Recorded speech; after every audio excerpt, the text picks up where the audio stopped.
welcome back. If you're just joining us, you're watching the news at 10 live on Channels Television. A reminder of our top stories.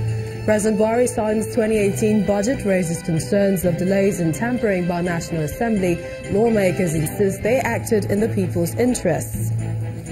Petroleum exporting countries and consuming countries brainstorm in Vienna, Austria towards fostering cooperation for a sustainable oil future.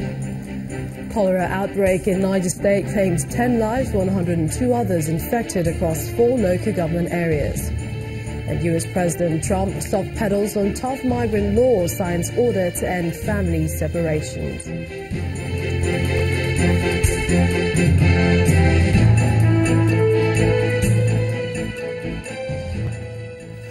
And ChannelsTV.com has more information for you, and on YouTube.com/channelsweb you can watch our videos. You can also watch us on your mobile device via your browser or download the Channels TV app for Android, iOS and Windows devices from the respective stores. Besides giving you access to news updates on the go, the Channels TV and Channels 24 apps have an eyewitness feature that you can use to share pictures, videos or news of happenings around you. Just install the app and tap and swipe to reveal the menu, and please follow the instructions. So let's quickly welcome our guest, Mr. Bismarck Rewane, who is an economist and CEO of Financial Derivatives. Thank you for joining us on the news at 10. Thank you, Millicent. So I know you're an economist, but I'm going to ask perhaps what some will call a political question. Yeah. What do you think if President Buhari had some reservations with regards to the changes in the budget? Should he have signed it? Of course, yeah. There will be political differences in the heat of a campaign, so that's standard expectation at this time. Yeah, go ahead. Okay, when we look at the delay so far, some have said that it might be negative. Will there be a negative effect on the economy? Yes, definitely. This 230 days since they submitted November 7, so there's a complete waste of time. What is important here is to understand that there's what we call the absorptive capacity of an economy. You're going to be spending what you're supposed to spend in 12 months in 4 months, because 4 months from today, everything is going to be shut down towards the campaign and the election. So there's going to be congestion, right, in the system. And because of that, people are prone to leakages and prone to waste at that time. So it's natural that a president will be frustrated at this, but that's part of it, comes with the territory. But the most important thing is to ask yourself, what was promised last year? Because it's deja vu. Last year, June, May, we the same place again. What was promised last year? We promised 12.5% inflation. We ended up with about 15% inflation. We promised 2.5% growth. We ended up with 0.8% growth. We promised that we'd do 2.2 million barrels of oil. We got 1.8 million barrels of oil. We estimated that we'll get $42 a barrel. We ended up with $60 a barrel. So we're in a good place as far as revenues are concerned. So as a plan, as an estimate of expenditure and spending, the budget is perfect.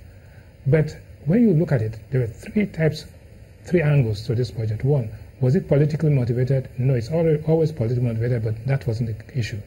It was submitted November 7, and the National Assembly has a right to look at it, but you don't need 230 days to. This thing could have been done in 1 week or 2 weeks.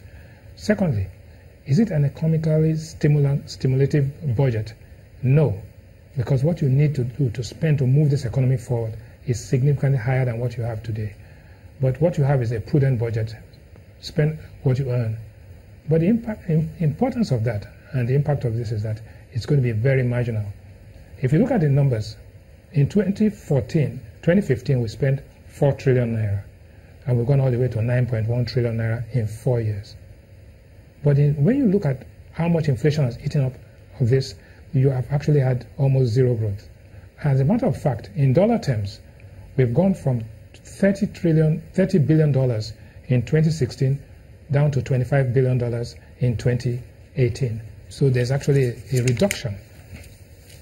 What have our neighbors done? South Africa has, in this period, budgeted $110 billion, where we are budgeting $25 billion. Ghana, which is, the economy of Ghana is smaller than that of Lagos, is budgeting $13 billion. Angola, $45 billion. And Ethiopia, $12 billion. But all of these countries are enjoying higher growth than Nigeria. So we need to do something that is impactful. This budget as it is not impactful. That is why the president is quickly running around to get a supplementary budget, which is what he could have done. Not impactful on the economy, not impactful on the common man? Well, let's take it on the economy, fine, you will get by, but what you need when you're in a recession or getting out of a recession is something much more impactful. You need a stimulant. You need to go much faster. We are growing at a rate slower than our population growth rate. We are anticipating in the ERGP and the MTEF and all of that, we're anticipating it should be growing at 3.5 to 6%, but we did 0.8 last year, and at best this year, we'll do about 1.9. Now, what does this mean? Why is this budget inadequate? The minimum wage, which is $50 a month, we're expecting $200 a month, is not part of this budget. The subsidies are not part of this budget. And so, what is more important to Nigerians sitting out there is how will it affect you and I? First and foremost, inflation this year is going to be flat and it's going to start picking up again, even though after 16 consecutive months of a decline. The Naira will be stable, but will come under pressure as the election kicks in. Unemployment and underemployment, which is the key issue, is going to increase, and growth will be positive but flat. However, to you sitting out there, flour, the price of flour is going to go up from 10,500 to 11,000 a bag. Rice is going to go up. You already have the borders. It's going to go up from 15,000 to about 17,000. Beans is going from 27,000 to about 30,000 naira a bag. Gari will come down from 7,000 to 6,500. Tomatoes will come down from 15,000 to 13,000. And egusi, actually, which was just egusi, is going to come down to about 5,000 naira. So, in the end, what do you expect? There'll be a supplementary budget very shortly, and a new budget for 2019. There will be what they call authority to incur expenditure, which is going to come up. People are going to start spending from tomorrow. Minimum wage negotiations will start and become very test. And more than anything else, subsidy payments will continue. So, in a nutshell, this is going to be a very tough year, but the economy is going to move, but very marginally. Nothing impactful. Perhaps if you can, in a sentence, the President spoke about critical sectors that were removed. How bad do you think this will affect the budget? It will affect the delay more than the amount. Okay. And to be honest with you, we need to do more than that. We are spending only 1% of our GDP on infrastructure when we should be spending 5% of the GDP. We are spending $5 billion on capital expenditure when we should be spending $25 billion. This is not going to move the needle. We need to do more than this. All right, thank you so much, economist, CEO of Financial Derivatives Company, Mr. Bismarck Rewane, for coming on the news at 10. Well, let's take you to our Abuja studios where Linda Kibe has some more stories. Hello, Linda.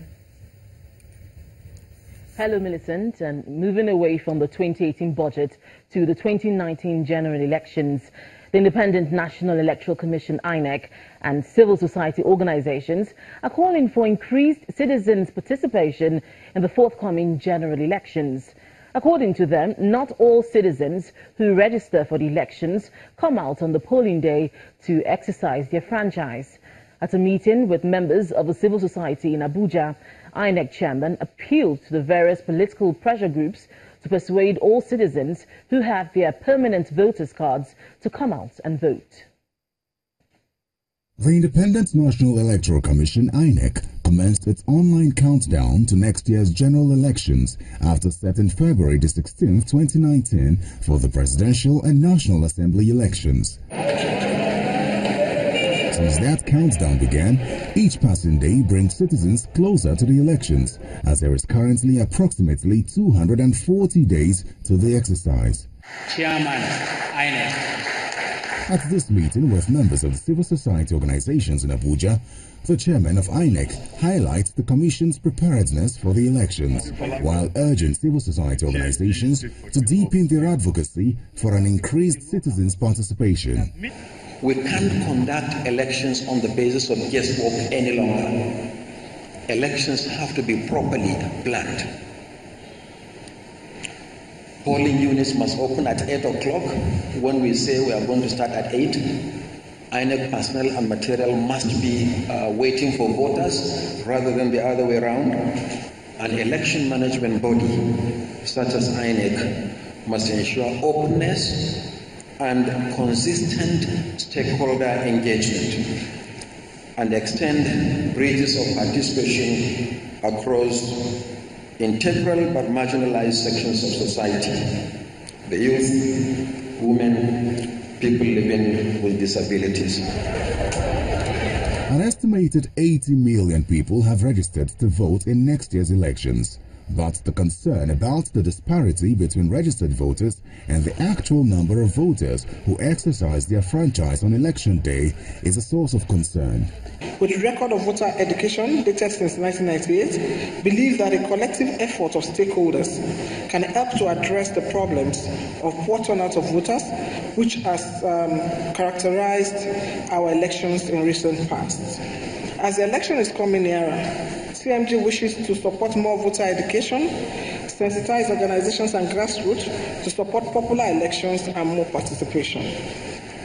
Specifically, this summit revolves around two issues. One is building public confidence, very important to the democratic process. And the second is the active participation of citizens. The two issues are interrelated. Approximately 70 million people registered to vote in 2015, but only 29.4 million of that population, representing less than 50%, voted. Hence, the campaign to deepen advocacy for more citizens' participation in the forthcoming elections becomes paramount, even though there is approximately an increase of 10 million registered voters ahead of next year's poll. Former Vice President Atiku Abubakar is optimistic that the opposition People's Democratic Party will emerge victorious in the 2019 presidential election. Mr. Abubakar also expressed his displeasure with what he describes as the high level of unemployment and insecurity in the country. The former vice president bared his mind on these and other issues when he and other PDP leaders held a private breakfast meeting with former President Goodluck Jonathan. Dr. Jonathan also agreed with the ex-vice president, saying only the PDP has the structure for good governance in Nigeria. Actually, the PDP that has the strength and the structure to get back to Aso Rock. There is no any other party that has the structure and the strength, the support and popularity like PDP. This is quite obvious. Without PDP, APC would not have been in Aso Rock. So forget about it. PDP will go back to Aso Rock. Have we ever had this rate of unemployment before in the country?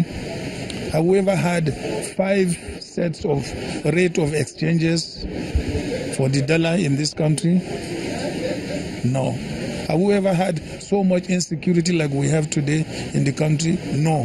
Have we ever been so divided in this country like we are today? No. So how can I be satisfied? Surely PDP will come on strong. Yes, we had some issues in 2015 because you remember politics is a very dynamic business. We have some issues. But I think the party is coming back and is getting stronger. And I agree totally with the former vice president that PDP is still, even though we are opposition, we have fewer governors, but PDP is still the strongest and largest party. We knew what made us to lose the elections in 2015. It's not because PDP didn't have that strength to do so. PDP, even in 2015, had the strength to have won that election. And 2019, definitely PDP will go back. When the News at 10 returns, Belema Oil Producing Limited establishes state-of-the-art firefighting infrastructure in Port Harcourt, River State, as part of its corporate social responsibility. Please join us again.